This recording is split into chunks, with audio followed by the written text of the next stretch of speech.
بسم اللہ الرحمن الرحیم.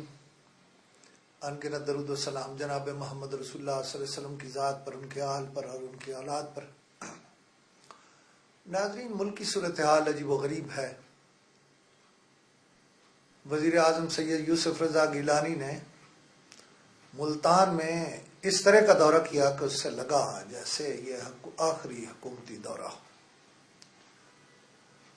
بسوں کی چابیاں، مختلف ہالز کا افتتاح، لیکن اس دوران وہاں دھمکی ملی اور وزیر اعظم اپنا دورہ مختصر کر کے اسلام آباد واپس آ گئے. اب ایک بات یہ کہی جا رہی ہے کہ صدر مملکت کا پارلیمنٹ سے خطاب تیار ہے. جہاں تک حالات و معاملات کا تعلق ہے، میں سمجھتا ہوں خطاب کوئی اور بھی تیار ہے. کب ہوگا کچھ نہیں کہہ سکتا، لیکن ان حالات میں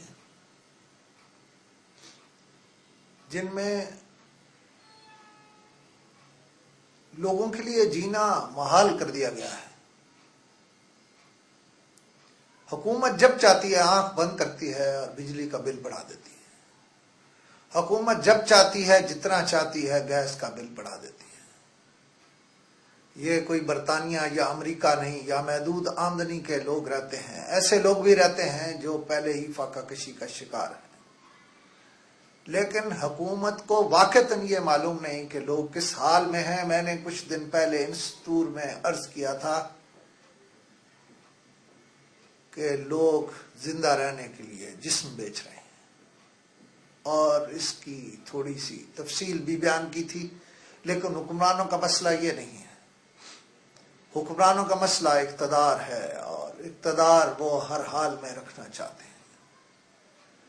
امریکہ میں جو اسٹریٹجک مذاکرات شروع ہوئے ہیں، امریکہ یقیناً اپنے مفاد کی بات کرے گا، وہ افواج پاکستان کو ساتھ لینے کی کوشش بھی کرے گا، لیکن میں نہیں سمجھتا افواج پاکستان ان کے ساتھ جائیں. اور اگر افواج پاکستان ان کے ساتھ جائیں تو پھر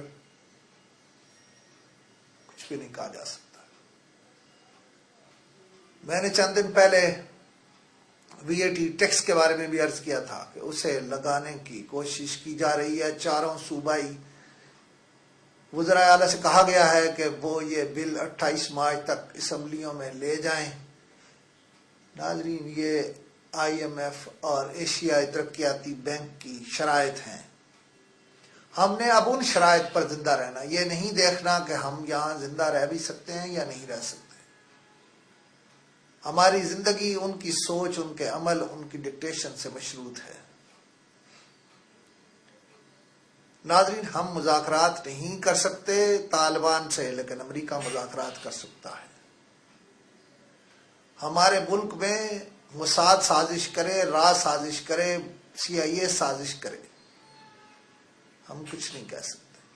ہم نے ہر بار یہ کہنا ہے کہ ہم دہشت گردی کی جنگ میں ساتھ ہیں امریکہ کے. پاکستان کے عوام امریکہ کے ساتھ نہیں ہیں. اس لیے میری وہی بات بالآخر سچ ثابت ہوگی جو میں نے چند دن پہلے کہی تھی کہ اس ملک میں انہونی کی عادت، یعنی جس کے بارے میں تصور نہیں کیا جاتا کہ وہ بھی قائد ہو سکتا ہے، یا وہ فلاں فلاں بھی قائد ہو سکتے ہیں، وہ اس طرح کے قائد سامنے آ سکتے ہیں. حیدرآباد میں ترقی پسند جماعت کا جو اجلاس ہوا، اس میں اردو کو قومی زبان قرار دیے جانے کے خلاف باتیں ہوئی. اس میں وہ کہا گیا جو نہیں کہا جانا چاہیے.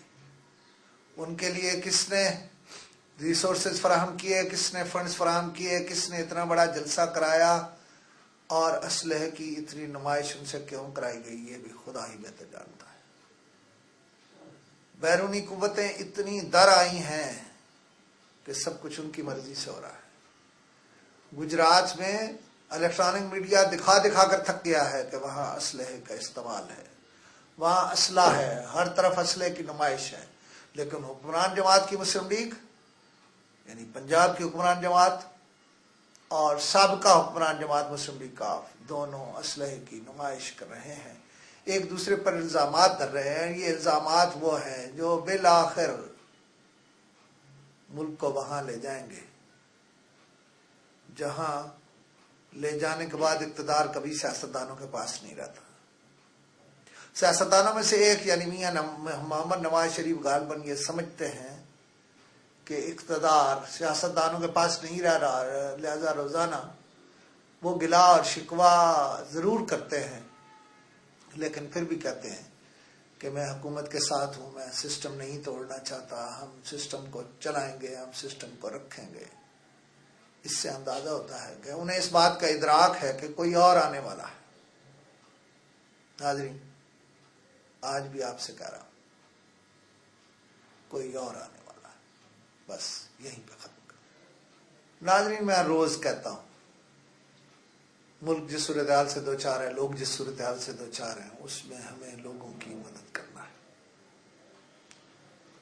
اور وہی بات جو میں روز کہتا ہوں کہ اگر آپ ہمارے ساتھ مل کر کچھ کرنا چاہتے ہیں تو زکوٰۃ و صدقات ٹرسٹ کے نام اپنا چیک یا ڈرافٹ، لیکن کراس چیک یا ڈرافٹ بھجوائیے. پتہ ہے 126B street number 15 I-92 industrial area Islamabad. اور اسی پیغام کے ذریعے میں روزنامہ جناح اور صحافت کے نمائندوں سے یہ کہنا چاہتا ہوں کہ وہ اپنے ہیڈ آفس سے خریداری فارم حاصل کریں اور لوگوں سے، نئے خریداروں سے وہ فارم پر کر کے واپس آفس کو بھجوائیں. اجازت چاہتا ہوں.